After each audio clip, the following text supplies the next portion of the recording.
नमस्कार, यहाँलाई इतिहास सम्बन्धी तथ्य जानकारी दिने यस हिस्ट्री इन नेपाली च्यानलमा स्वागत छ। अहिले विश्वमा नै बहस भइरहेको अर्को विषय नै इजरायल र प्यालेस्टाइनी बीचको द्वन्द्व हो।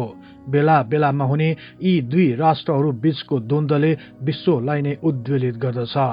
यो द्वन्द्व वास्तवमा के हो त? यो द्वन्द्व कसरी सृजना भयो? यो द्वन्द्वको मूल कारण के हो त? साथै इजरायलले यति चाँडै युद्ध विरामको निर्णय किन लिनु पर्यो? यसबारे आजको कार्यक्रममा चर्चा गर्नेछौं। आजको यस कार्यक्रमलाई यस च्यानलका शुभेच्छुक तथा नियमित दर्शक बाबुराम पाण्डेज्यू र धनबहादुर खत्रीज्यूको अनुरोधलाई स्वीकार गरी तयार गरिएको छ। विश्वास छ सदाझै यस कार्यक्रमलाई पनि उत्तिकै मन पराइदिनुहुनेछ। आउनुहोस्, नेपाल तथा विश्व इतिहासको बारे तथ्य तथा प्रामाणिक जानकारी दिने उद्देश्यका साथ इतिहासका विद्यार्थीहरूद्वारा निर्मित यस कार्यक्रमलाई मन पराई लाइक, शेयर र सब्स्क्राइब गरिदिनु हुन अनुरोध गर्दै म कार्यक्रम प्रस्तोता सार्थक नेपाल यहाँलाई हार्दिक स्वागत गर्दछु।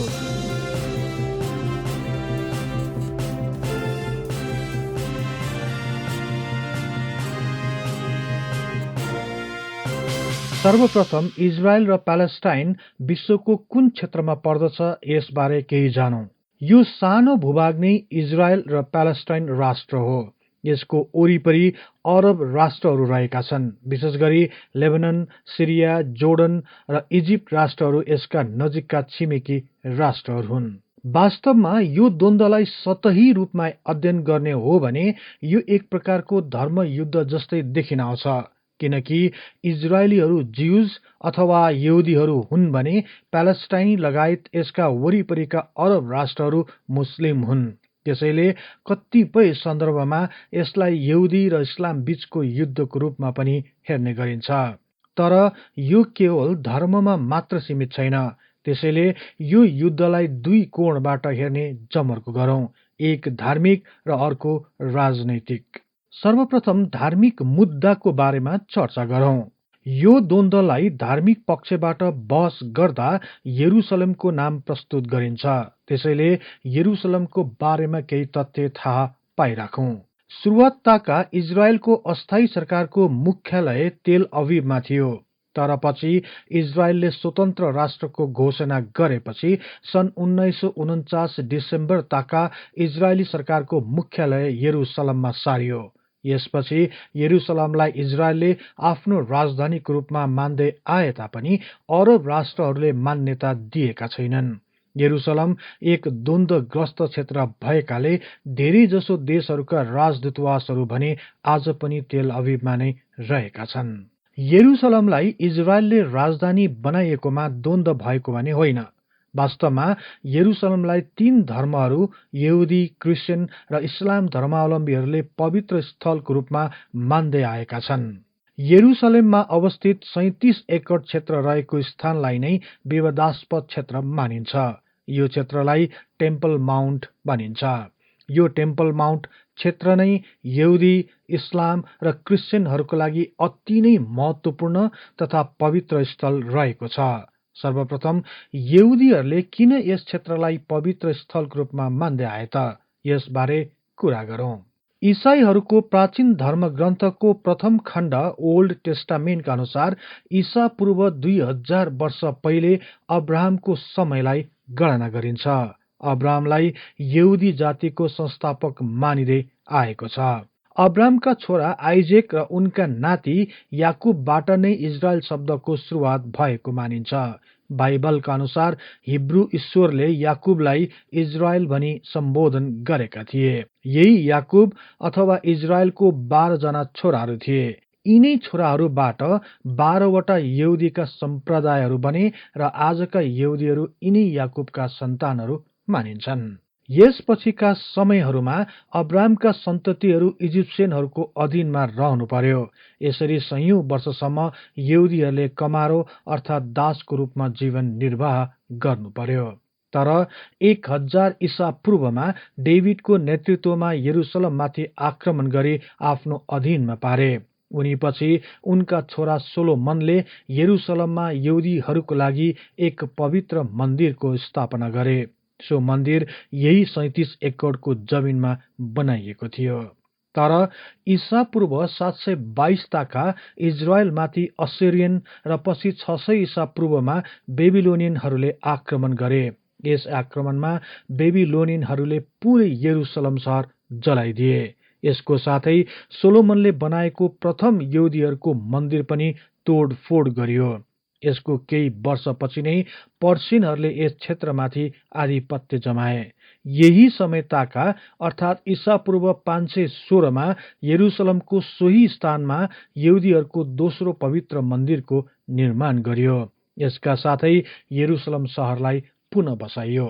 त्यसपछि ग्रीक र ईस्वी सन् 63 ताका रोमनहरूले यस क्षेत्रमाथि आक्रमण गरी आफ्नो अधीनमा पारे।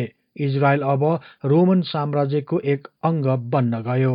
रोमनहरूले पुनः यरुशलेममा रहेको शहर जलाइदिए। साथै यस क्षेत्रमा बनेका यहुदीका 2 मन्दिरहरू पनि भत्काइदिए। सो विध्वंसबाट मन्दिरहरूको स्वरूप ध्वस्त भए तापनि दोस्रो टेम्पलको पश्चिमपट्टि रहेको पर्खाल भने बस्न गयो।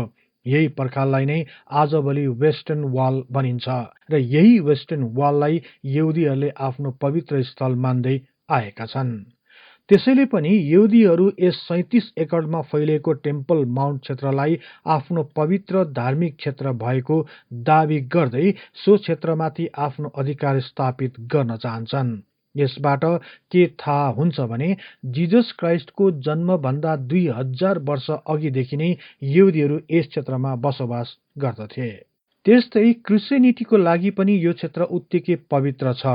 बाइबलका अनुसार पनि जिजस क्राइस्टले सबैभन्दा पहिलो उपदेश यही आएर दिएका थिए। त्यस्तै जिजस क्राइस्टलाई रोमनहरूद्वारा यही क्षेत्रमा सुलीमा चढाइएको थियो। यसका साथै जिजसको पुनर्जीवन पनि यही यरुशलेमको यही क्षेत्रमा नै भएकाले ईसाई धर्मावलम्बीहरूले यस क्षेत्रलाई अति नै पवित्र स्थलको रूपमा मान्दै आइरहेका छन्। त्यसो भए मुस्लिमहरूले चाहिँ यो क्षेत्रमाथि किन दावी गरे त भन्ने प्रश्न उठ्न सक्छ। यस सन्दर्भमा इस्लाम धर्म ग्रन्थमा यस क्षेत्रको बारेमा उल्लेख गर्दै यस प्रकार लेखिएको छ। इस्लामहरूको प्रमुख 3 पवित्र स्थलहरूमध्ये यो पनि एक हो। सबैभन्दा पहिलो पवित्र स्थल मक्का, दोस्रो पवित्र स्थल मदिना र यसपछि तेस्रो पवित्र स्थलको रूपमा टेम्पल माउन्टलाई नै लिने गरिन्छ। मुस्लिम धर्मावलम्बीहरू टेम्पल माउन्टलाई हराम अल शरीफ भन्ने गर्दछन्। टेम्पल माउन्ट क्षेत्रमा रहेको अल अक्सा मस्क र डोम अफ द रक इस्लाम धर्मावलम्बीहरूको पवित्र क्षेत्र रहेको छ। इस्लाम मान्यता अनुसार इस्लामका पैगम्बर मोहम्मद एकपल्ट मदिनाबाट उड्ने घोडाबाट यरुशलेमको भ्रमणमा निस्किए।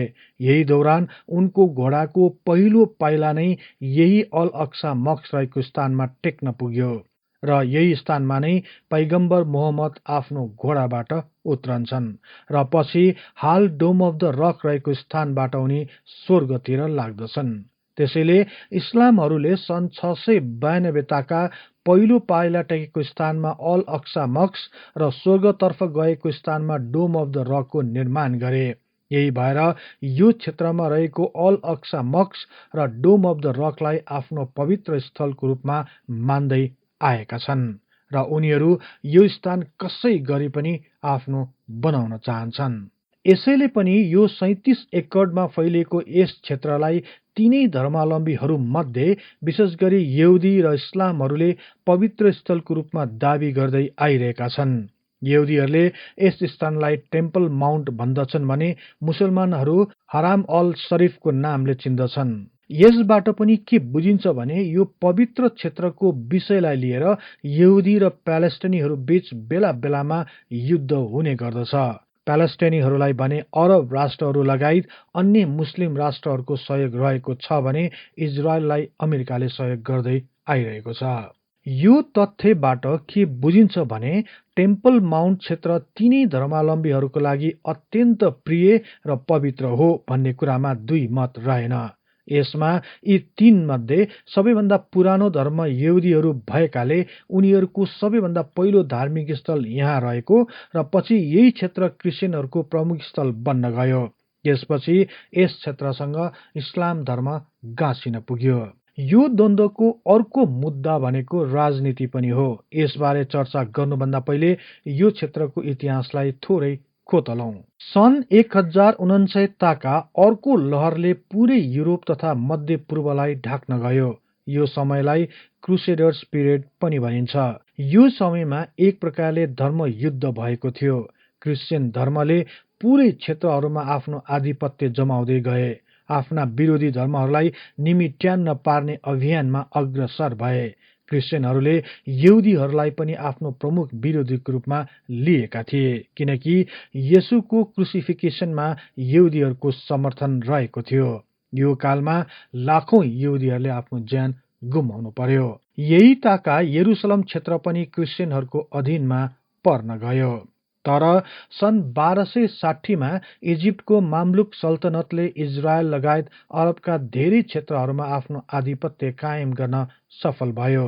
मुस्लिमहरूले पुनः यरुसलममाथि नियन्त्रण कायम गरे। यसपछि इस्लामिक कानून अनुसार यरुसलम क्षेत्रको पुरानो सहर अल अक्सा मस्क र डोम अफ द रक रहेको क्षेत्रलाई यरुसलम इस्लामिक वक्फ नामक एक समिति अर्थात गुठीको नियन्त्रणमा रहने गरी व्यवस्था गरियो। यसपछि सन् 1517 ताका ओटोमन साम्राज्यले पूरै मध्य पूर्व क्षेत्रहरूमा आफ्नो आधिपत्य कायम गर्न सफल भयो। यो ताका पनि यरुसलम मुस्लिमहरूकै हातमा रहन गयो। यसपछि विश्वको परिदृश्यमा परिवर्तन हुने सिलसिला कायम नै रह्यो। विशेष गरी राजनीति तथा आर्थिक स्वार्थको लागि विभिन्न महाशक्तिहरूको उदय भयो। यही बेला राजनीतिक रूपमा यहुदीहरूले एकत्रित हुन नसकेको महसुस गरी एक संगठन बनाउने सोच गरे। यही सोचबाट जुडाइजम अभियानको सुरुवात भयो। जुडाइजम भन्नाले राजनीतिक रूपमा संकटमा परेको यहुदीहरूलाई एकत्रित पारी एक भिन्न राष्ट्रको निर्माण गर्ने जहाँ यहुदीहरूको मात्र बसोबास होस्। यही अस्तित्वको लडाईँले अन्तर्राष्ट्रिय राजनीतिलाई अर्कै दिशातर्फ मोडिदियो। यही अभियान प्यालेस्टाइन क्षेत्र तथा यरुसलम क्षेत्रतर्फ केन्द्रित हुन पुग्यो। यहुदीहरूले प्यालेस्टाइन क्षेत्र अथवा यरुसलम वरिपरिको क्षेत्रहरूमा आफ्नो राज्य निर्माण गर्ने अभियानमा जोडतोडको साथ लागे। यसरी राजनीतिक अभियान धार्मिक स्थलसँग जोडिन पुग्यो। यसपछि सन् 1917 मा भएको पहिलो विश्व युद्धपछि करिब 400 वर्ष एक छत्र राज गरेको ओटोमन साम्राज्य पुरै ध्वस्त भयो। प्रथम विश्व युद्ध ताका ब्रिटेन र फ्रान्स बीच भएको गोप्य सम्झौता अनुसार जोर्डन, इराक र प्यालेस्टाइन क्षेत्र ब्रिटेनको हातमा पर्न गयो। यसपछि यो क्षेत्रमा पनि ब्रिटेनले आफ्नो आधिपत्य जमायो। यस प्रकार यी क्षेत्रहरू ब्रिटेनको अधिकार क्षेत्रभित्र पर्न गयो। यहाँसम्म के बुझ्नु पर्यो भने परापूर्व कालमा अर्थात 1000 ईसा पूर्व यो क्षेत्रमा इजरायलहरूको बसोबास थियो। विभिन्न कालमा विभिन्न शासकहरूले यस क्षेत्रमा आधिपत्य जमाउँदै गए। पछि यो क्षेत्र क्रिश्चियन र इस्लाम धर्मावलम्बीहरूको हातमा पर्यो र सन् 1917 पछि ब्रिटेनले आफ्नो अधीनमा राख्न सफल भयो। यसपछि के भयो त भन्ने प्रश्न उठ्न सक्छ। यसपछि राजनीतिक रूपमा यहुदीहरू निकै अगाडि बढिसकेका थिए। यहुदीहरू यही प्यालेस्टाइन क्षेत्रलाई इजरायल बनाउन चाहन्थे।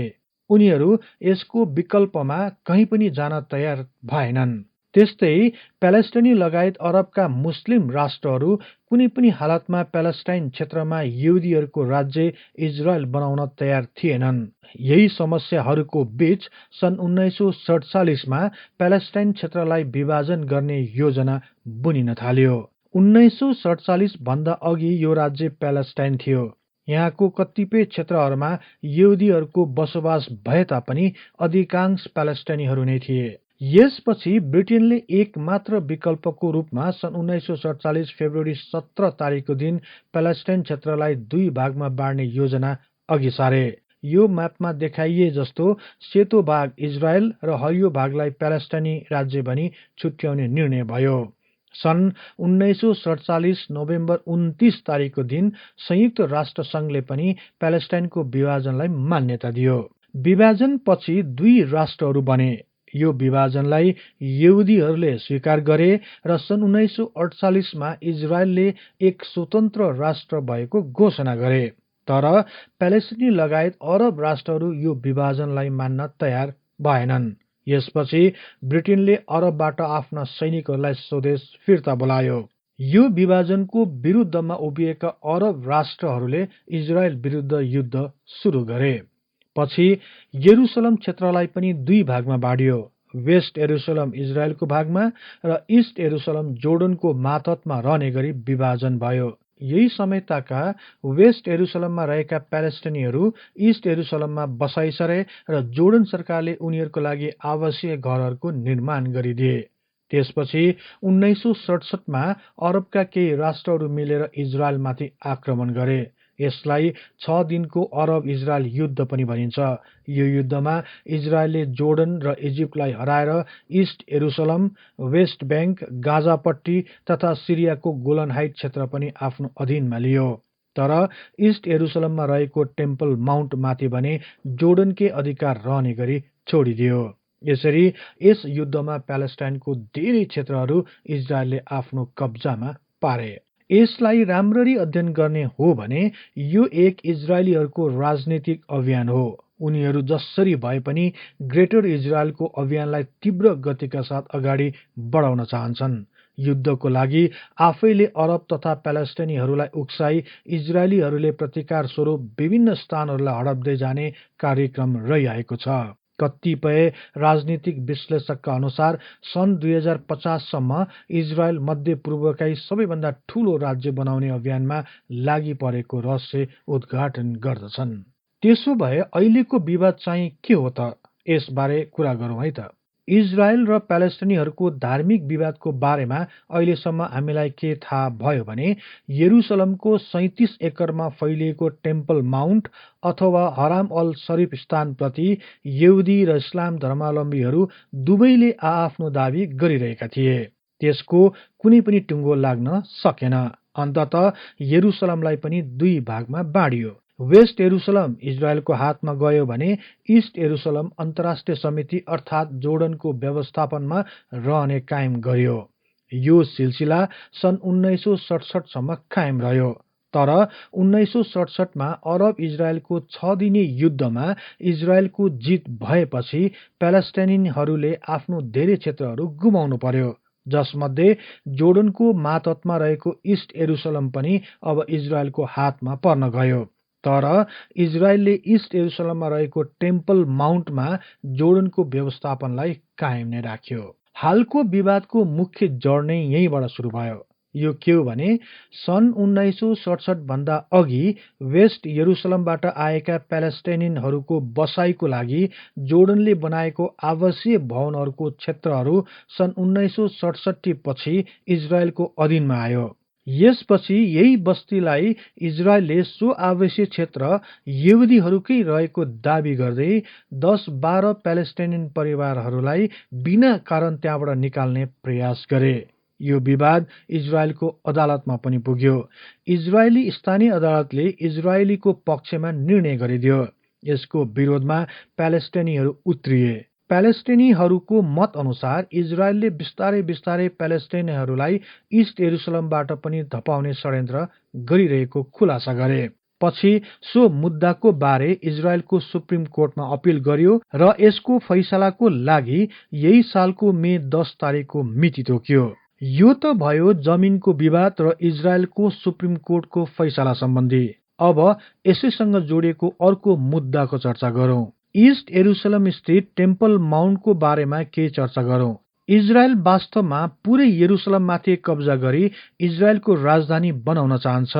तर प्यालेस्टाइनीहरू भने इस्ट यरुसलमलाई कुनै पनि हालतमा त्याग्न चाहँदैनन् र उनीहरूको राजधानी पनि इस्ट यरुसलमलाई सदाकालको लागि बनाउन चाहन्छन्।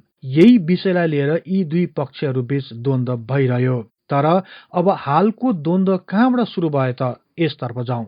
यसभन्दा अघिका सन्दर्भहरूलाई राम्ररी याद गर्नुभयो भने अब आउने मुद्दाको बारेमा राम्ररी थाहा पाउन सकिन्छ। अहिलेको मूल मुद्दा नै इजरायलको नाजायज हस्तक्षेप हो भन्न सकिन्छ। इजरायलले इस्ट यरुसलम क्षेत्रलाई आफ्नो अधीनमा पारेपछि टेम्पल माउन्टमाथि पूर्ण अधिकारको लागि बेला बेलामा आफैले बनाएको नियमलाई उल्लङ्घन गर्दै गए। सन् 1967 पछि पनि टेम्पल माउन्टमाथि जोर्डनकी व्यवस्थापनलाई स्वीकार गरिएको थियो। साथै टेम्पल माउन्टमा अवस्थित अल अक्सा मस्कमा केवल मुसलमानहरूलाई मात्र प्रार्थना गर्ने अनुमति थियो। अन्य धर्मावलम्बीहरू भित्र भ्रमणको रूपमा गए तापनि प्रार्थना गर्न मनाही गरिएको थियो। यसलाई इजरायलीहरूले पनि स्वीकार गरेका थिए। तर बेला बेलामा इजरायलीहरू केही सुरक्षा सैनिकहरूको साथमा अल अक्सा मस्क भित्र गई प्रार्थना गर्ने प्रयास गर्दथे। यसरी अल अक्सा मस्कमाथि पनि इजरायलीहरूले हस्तक्षेप गर्ने प्रयास गरिरहेका हुन्थे। अब भने यो द्वन्द्व कसरी सुरु भयो त सोको बारे कुरा गरौं। इजरायलीहरूले हरेक वर्षको मे 10 तारिकको दिन विजय दिवस मनाउने गर्दछन्, किनकि 1967 सालको मे 10 तारिकको दिन 6 दिने अरब इजरायल युद्ध पश्चात इस्ट यरुसलममाथि विजय प्राप्त गरेको थियो। यो सालको मे 10 तारिकको दिन पनि इजरायलीहरू इस्ट यरुसलममा विजय उत्सवको तयारी गरिरहेका थिए। यहाँ प्यालेस्टिनीहरूको पनि बसोबास रहेको छ। तर यसपालिको विजय उत्सवको न्यूमा इजरायलीहरू इस्लाम धर्मावलम्बीहरूको पवित्र स्थल अल अक्सा मस्कमा प्रवेश गरी प्रार्थना गर्ने प्रयास गर्नेछ भन्ने आशंकाले हजारौं संख्यामा प्यालेस्टिनीहरू अल अक्सा मस्कमा बिहानैदेखि जम्मा भए। अर्को कुरा, यही दिन इस्ट यरुसलमको पुरानो सहरस्थित जमिनको विवाद सम्बन्धी इजरायलको सुप्रिम कोर्टको फैसलाको पनि दिन थियो। यही भएर इजरायलीहरू अलि बढी नै उत्तेजित हुन्छन् भन्ने प्यालेस्टिनीहरूले आशंका गरेका थिए। हजारौंको संख्यामा प्यालेस्टिनीहरू अल अक्सा मस्कभित्र र प्राङ्गणमा जम्मा भएको बेला इजरायली सुरक्षा दलहरू सो क्षेत्रमा आए र सरासर अल अक्सा मस्कभित्र प्रवेश गरी सबैलाई बाहिर जान निर्देशन दिए। यसो गर्दा झडप तथा गोली पनि चल्यो। यस झडपमा 300 भन्दा बढी प्यालेस्टिनीहरू सख्त घाइते भए भने 21 जना इजरायली सुरक्षा दलका सैनिकहरू पनि घाइते भए। यसरी इजरायलीहरू अल अक्सा मस्कभित्र पसेकाले सारा मुस्लिमहरूले विरोध गरे। तर इजरायली पक्षहरूका अनुसार प्यालेस्टिनीहरूले ढुङ्गा मुढा प्रहार गरेकाले उनीहरू बाध्य भएर अल अक्सा मस्कभित्र प्रवेश गरेको भनी स्पष्ट पारे। यही घटना नै मूल मुद्दा हो। यसपछि अनाहकमा प्यालेस्टाइनमाथि आक्रमण गरेको, अल अक्सा मस्कभित्र प्रवेश गरेको न्यू पारी गाजापट्टीमा रहेका हमास समूहले इजरायलमाथि रकेट प्रहार गरे र इजरायलले पनि प्रतिकार स्वरूप हवाई हमला गरे। यस प्रकार इजरायली र प्यालेस्टाइनी बीच युद्ध भएको हो। यसमा अर्को कुरा पनि के महत्वपूर्ण छ भने इजरायलले हमासलाई राजनीतिक संगठन नठानेर एक आतंकवादी संगठनको रूपमा हेर्ने गर्दछ। त्यही भएर इजरायल कुनै पनि हालतमा हमास समूहसँग वार्ता गर्न तयार छैन। यसैले पनि यो युद्ध चर्किँदै गएको हो। सुरुवातका हमासलाई निमिट्यान्न नपारी शान्तिसँग नबस्ने प्रण गरेको इजरायलले युद्ध भएको 11औं दिनमा नै बिना शर्त युद्ध विरामको घोषणा गरेको छ।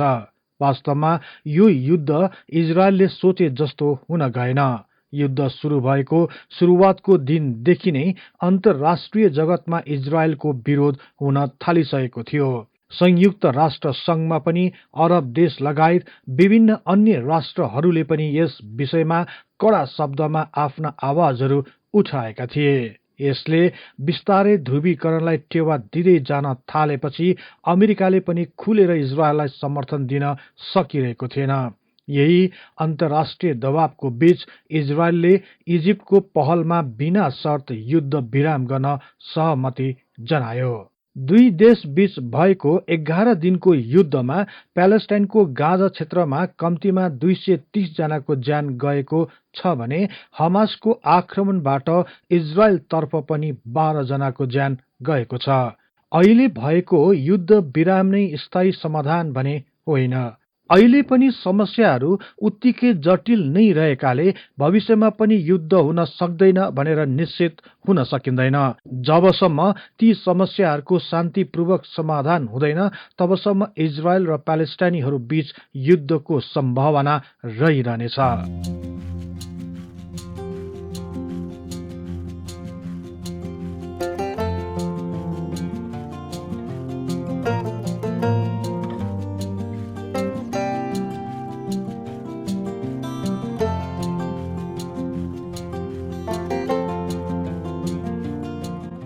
यो कार्यक्रम यहाँहरूलाई कस्तो लाग्यो कृपया कमेन्ट बक्समा लेखी पठाउनुहोला। यस्तै रोचक तथा तथ्य इतिहासको लागि हिस्ट्री इन नेपाली च्यानललाई सदैव सम्झनुहोस्। इतिहासको कुनै पनि कालखण्डबारे तपाईँलाई सुन्न र बुझ्न चाहना राख्नु भएको छ भने तल रहेको कमेन्ट बक्समा उल्लेख गर्नुहोस्। हामी सो बारे प्राथमिकताका साथ कार्यक्रम बनाउने नै छौं। जाँदा जाँदै यस च्यानललाई लाइक, शेयर र सब्स्क्राइब गर्दै बेल आइकनमा क्लिक गरी हाम्रो यो तथ्य इतिहासको बारे ज्ञान प्रसार गर्ने लक्ष्यलाई साथ दिनुहोस् भन्दै अर्को कार्यक्रममा फेरि भेट्ने बाचा गर्दै म सार्थक नेपाल बिदा हुन्छु।